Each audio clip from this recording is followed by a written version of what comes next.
Yes. तो मनुष्य को बहुत ही बुद्धि के साथ आपके अवतार को समझना चाहिए, क्योंकि आपसे मतलब ये सब कौन कर रहा है? ये वसुदेव महाराज भगवान की प्रार्थना कर रहे हैं। वेदों का कथन है कि पर ब्रह्म अपना तेज प्रकट करता है, जिसके फलस्वरूप प्रत्येक वस्तु प्रकाशित होती है। ब्रह्म संहिता से पता चलता है कि ब्रह्म ज्योति परमेश्वर के शरीर से उद्भूत होती है और इसी ब्रह्म ज्योति से ही सृष्टि उत्पन्न होती है। गीता में कहा गया है भगवान ही ब्रह्म ज्योति के आधार स्वरूप है, अतः मूलतः वे ही प्रत्येक वस्तु के आदि कारण है। किंतु अल्पज्ञ सोचते हैं कि जब भगवान इस भौतिक जगत में आते हैं तो वे भौतिक गुणों के को ग्रहण कर लेते हैं। ऐसे निष्क्रिय बहुत ही प्रौढ़ नहीं है और अल्पज्ञ है। श्री भगवान प्रत्यक्ष तथा अप्रत्यक्ष रूप से विद्यमान है। तो ये सब क्या हो रहा है? ये सब वसुदेव महाराज समझा रहे हैं, बता रहे हैं, बोल रहे हैं कि जैसे गर्भोदक्षाय विष्णु के ही रूप में नहीं रहते, वे हर एक परमाणु के अंदर भी रहते हैं, हर एक वस्तु के अंदर भी वो है। वैदिक सिद्धांत के अनुसार हमें परमात्मा अर्थात प्रत्येक वस्तु के मूल के ज्ञान की खोज करनी चाहिए, क्योंकि परमात्मा से अलग कुछ भी नहीं है। And then he is telling all the other qualities as well. यदि प्रत्यक्ष रूप से भौतिक शरीर ग्रहण करने लगे तो भी वे भौतिक परिस्थिति का अधीन नहीं है। तो भगवान ने हमारे सामने आके लीला की, नरवत लीला की, और फिर भी इसका मतलब ये नहीं कि वो नर बन गए। वो सिर्फ इसलिए किए ताकि हम लोग उनको देख के समझ सके। वी कैन थिंक कि अगर भगवान हमेशा ही चार हाथ और ऐसा सब लेके घूमेंगे तो हमको उनसे कनेक्शन फील नहीं होगा।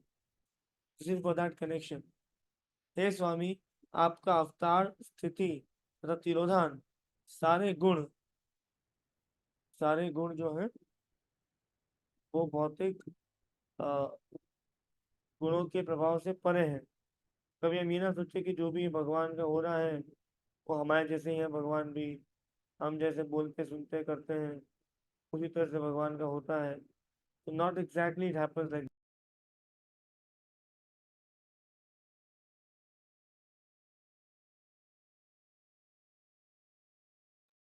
तो हे स्वामी, आपका अवतार, स्थिति और तिरोधान सारे मैंने बताया। चूंकि क्योंकि आप प्रत्येक वस्तु के नियामक तथा परब्रह्म है, अतः आप में कुछ भी अकल्पनीय विरोधामूलक नहीं है। कभी कभी होता है ना कि भगवान आंख से खाते हैं, है ना? तो ये विरोध कैसे हो सकता है? भगवान आंख से कैसे खा सकते हैं? और यहाँ बता रहे हैं प्रभुपाद, कुछ भी विरोध नहीं है। भगवान सबके अंदर है, स्टिल सबके बाहर है। Like that. आप शुक्लम कहलाते हैं। शुक्लम का अर्थ है धवल, परम सत्य का प्रतीकात्मक निरूपण है, क्योंकि भौतिक गुणों से यह अप्रभावित रहता है।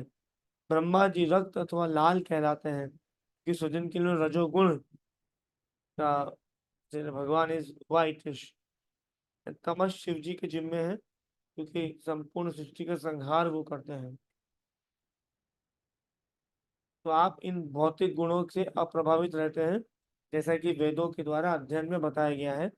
हरि ही निर्गुण साक्षात श्री भगवान सदैव ही समस्त भौतिक गुणों से मुक्त होते हैं। प्रभु, आप परम नियंता भगवान का इस दृश्य जगत की व्यवस्था को बनाए रखने वाले हैं। आप परम नियंता होते हुए भी कृपा करके मेरे घर में अवतरित हुए हैं। आपके अवतार का कारण संसार के उन आसुरी शासकों के अनुयायियों का वध करना है, जो ये सब कर रहे हैं, मतलब असुरों का वध करने के लिए आए हैं।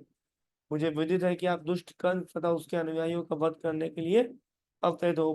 बोल रहे हैं वसुदेव महाराज कि आप क्यों अवतरण लिए मुझे पता है, और आप अपने पूर्वज या बड़े भाइयों उसने मार डाला उसका भी वध का प्रतिशोध लेंगे। अब वह केवल आपके जन्म की प्रतीक्षा में है। वह इसे सुनेगा तो वह तुरंत आपको मारने के लिए प्रकाश चलने को उपस्थित होगा। वसुदेव की प्रार्थना के बाद माता देवकी ने प्रार्थना की। वे अपने भाई के अत्याचारों से अत्यंत भयभीत थी। देवकी ने कहा, हे प्रभु, वैदिक साहित्य में आपके अनेक शाश्वत अवतारों का मूल अवतारों के तौर पर वर्णन हुआ है, यथा नारायण, राम, हयश्रीष, वराह, इन सब अवतारों का वर्णन हुआ है। तो बलदेव या विष्णु जैसे भी हैं, आप मूल अवतार हैं, क्योंकि आपके अवतारों से लाखों अवतार निकलते, सभी भौतिक जगत रूपित बाहर है। आपका स्वरूप इस दृश्य जगत की उत्पत्ति के पहले से उपस्थित था। आपके स्वरूप साक्षात व सर्वव्यापी है। वे स्व तेजोमय, अपरिवर्तनीय तथा भौतिक गुणों से अकुलुषित है। सो शी सेइंग कि आप सभी अवतारों के प्रमुख हैं। सब कुछ आप में से ही निकलता है। लाखों वर्षों बाद जब ब्रह्मा जी के जीवन का अंत होता है तो दृश्य जगत का विलय हो जाता है। उस समय पृथ्वी, जल, अग्नि, वायु तथा आकाश, ये पांच तत्व महत तत्व में प्रवेश कर जाते हैं। और इस वजह से पोषण मत जी पोषण अश्विन संपन्न भौतिक शक्ति में प्रधान प्रधान में प्रधान का प्रवेश कर लेते हैं। अतः संपूर्ण दृश्य जगत के संहार के पश्चात केवल आपका दिव्य नाम, रूप, गुण, लीला ये रह जाते हैं। क्योंकि हे प्रभु, मैं आपको सादर नमस्कार करती हूँ, क्योंकि आप अव्यक्त समग्र शक्ति के निर्देशक हैं। अब यही सेम चीज जो हमारे मोहतरम महाराज जी की देव की माता बता रही है। इस प्रकार रक्षा के लिए प्रार्थना करते हुए माता देवकी ने वात्सल्य प्रकट किया। मुझे ज्ञात है कि आपके इस दिव्य स्वरूप का दर्शन सामान्यतः ऋषिगण ध्यान में करते हैं, किंतु अभी मैं डरी हुई हूँ कि कंस को यदि पता चल जाएगा कि आपका जन्म हो चुका है तो वह आपको हानि पहुंचा सकता है। अतः मेरी प्रार्थना है कि आप इस समय हमारे भौतिक चक्षुओं से ओझल हो जाइए। दूसरे शब्दों में मैंने भगवान से प्रार्थना की कि वे सामान्य बालक का रूप धारण करें। आपके जन्म के कारण ही मैं अपने भाई कंस से भयभीत हूँ। हे मधुसूदन, हो सकता है कि कंस को पता न लगे कि आप जन्म धारण किए हैं। अतः मेरी प्रार्थना है कि आप अपने चतुर्भुज रूप को, जिसमें आप विष्णु के चार चिन्ह शंख, चक्र, गदा, पद्म या कमल धारण किए, वो छिपा लें। मुझे आश्चर्य है कि आप अपने भक्तों को प्रसन्न करने के लिए सामान्य मनुष्य के कार्यकलाप का अनुकरण करते हैं। देवकी की प्रार्थना सुनकर भगवान ने उत्तर दिया। ओके, हम में से कौन है जो डे वन पे ही रोने के अलावा कुछ बात किए थे माँ बाप से? कोई है जिन्होंने बात किया था? जो सबसे देवश लोग मना कर दिए कि मैं बिल्कुल नहीं। और कोई? Akshita, you did you do that? समीक्षा माता जी, श्रवणी माता जी, वर्षा, भूमि माता जी, तुषिता माता जी, एनीवन एनीवन किसी ने किया ऐसा कि उत्सव प्रभु जन्म लेते ही आपने बोल दिया अपने माँ बाप को कि बस मुझे कृष्ण बंधु में जुड़ना है, नहीं जुड़ पाया तो मैं कुछ नहीं कर सकता? अक्ष प्रभु, ऐसा कुछ नहीं हुआ ना? मतलब क्या है कि ये भगवान है। जन्म के दिन उनकी स्तुति हो रही है और स्तुति के साथ साथ क्या कर रहे हैं, वो बात कर रहे हैं। Right, he is talking.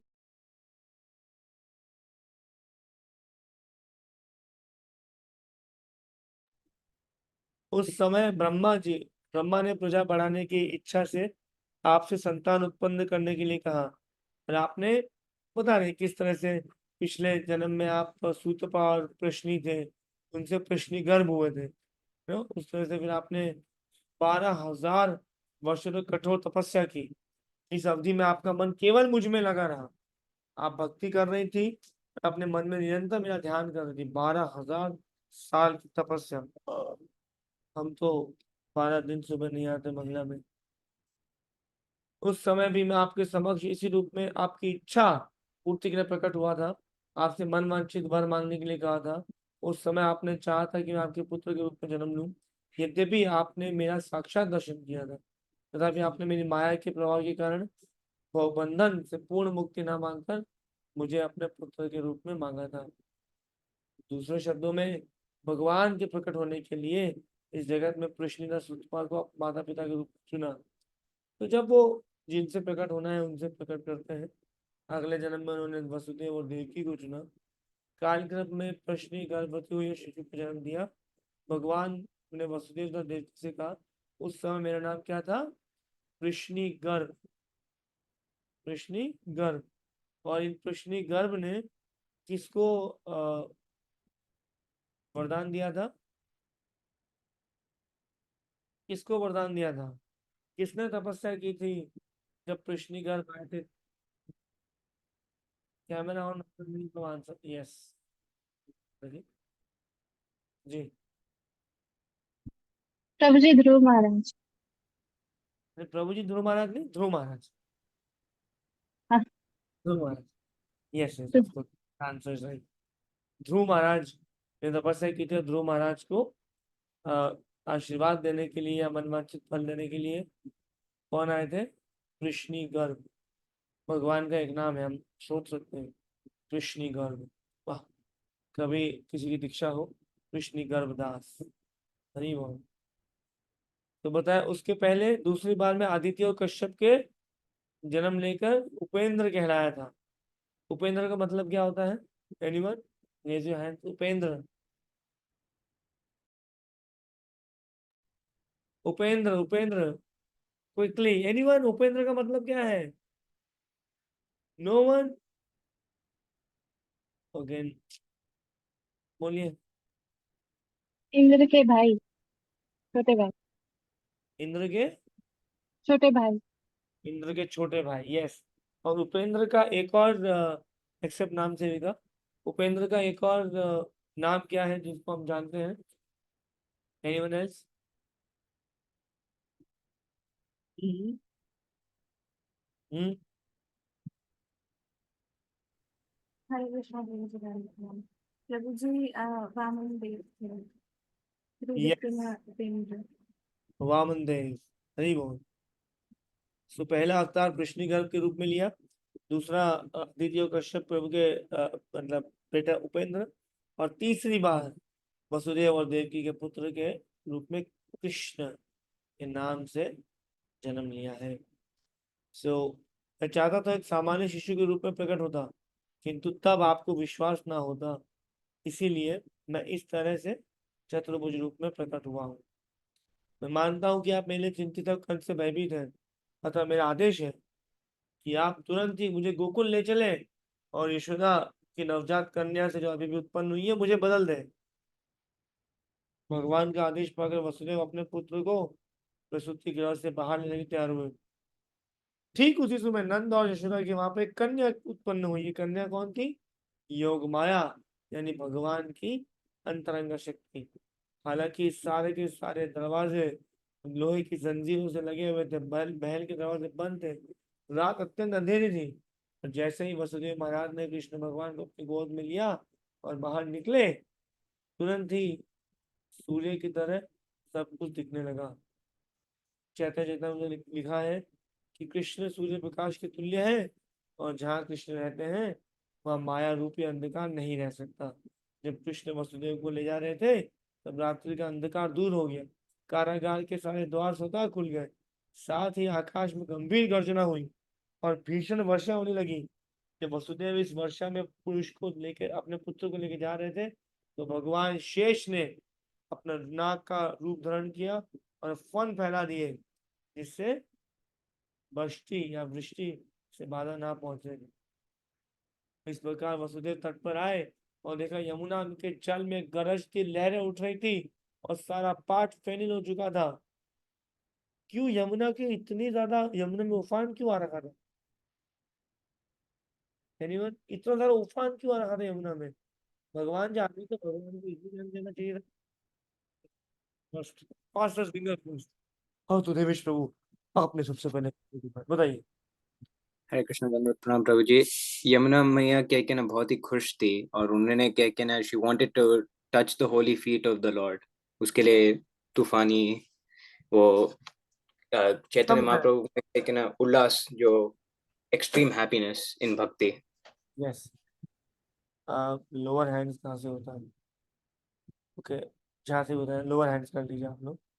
सो एकदम परफेक्ट है। अब मुझे एक और बात बताइए, one more question, one more sorry question question. Down your hand Anjali माता जी एंड देवांगना माता जी, यस। खुश तो थी, आज खुश तो बहुत होंगे तुम, थी यमुना मैया, भगवान के चरण भी छूना चाहती थी, ये भी सही बात है, पर इसके पीछे एक और रीजन है, वो बताइए क्यों?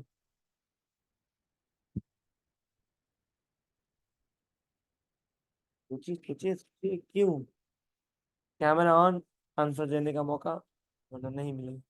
यस उदय प्रभु हरे कृष्णा प्रभु जी, दंडवत प्रणाम। जी। मैंने अ, अमरेंद्र प्रभु के एक लेक्चर में सुना था कि जैसे कि कालिया नाग पहले ही समुद्र मतलब वो यमुना की नदी में रह रहे थे, तो वो कृष्ण को थोड़ा मना कर रहे थे कि आप ना आए, क्योंकि उस टाइम पे शेषनाग भी प्रभु की सेवा कर रहे थे, इसीलिए। नहीं, और कुछ अ, पुष्टि माता जी पुष्टि करते हैं, वरना फिर देवेश यस पुष्टि माता। प्रभु जी, क्योंकि समुद्र में जो हम बोलते हैं ना मोती होता है, वो एक लक्ष्मी जी का प्रतीक है, और नहीं कृष्ण नहीं भगवान नहीं के नहीं नहीं नहीं, यस देवेश प्रभु अंदर अभय प्रभु, अगर देवेश प्रभु नहीं बताना, यस देवेश प्रभु। प्रभु जी, क्योंकि यमुना माता जी को पता था कि उन्होंने आगे जाके श्री कृष्ण से विवाह करेंगी। यस, और उस समय यमुना मैया का नाम क्या होता है? कालिंदी। कालिंदी जमुना, नो कालिंदी कालिंदी रे कूले केली कदम्बे रावणा, তারপরে হ্যাঁ রতন বেড়িব পরে বসাবো দুই জন राधा कृष्ण प्राण। यस यस परफेक्ट देवेश प्रभु, कम उम्र में भी अच्छा, बहुत अच्छा नॉलेज है, वंडरफुल। इस प्रकार फिर यमुना पार करके, जैसे रामचंद्र को महासागर ने रास्ता दिया था, वैसे ही यमुना मैया पार करके चले गए, और सभी गहरी नींद में सोए हुए थे। चुपके से वहां पे पुत्र को रख दिया, पुत्री को ले लिया और अपने कारावास में आ गए, और सारी बेड़िया बेड़िया वापस वैसे लग गई थी। माता यशोदा समझती थी कि उन्हें शिशु उत्पन्न हुआ है, किंतु प्रसव पीड़ा के कारण वो बहुत थक गई थी और नींद में थी, सो गई थी, तो उन्हें मालूम नहीं पड़ा कि पुत्र हुआ है कि पुत्री। इस प्रकार आज का समय समाप्ति की घोषणा। हरी बोल। तो आज हम ऑलमोस्ट कितने दिन में, शायद 7-8 दिन में 3 चैप्टर खत्म कर दिए हैं। बहुत अच्छा, स्पीड से चलेंगे तो जल्दी ही 90वां चैप्टर पे पहुंचेंगे। So wonderful.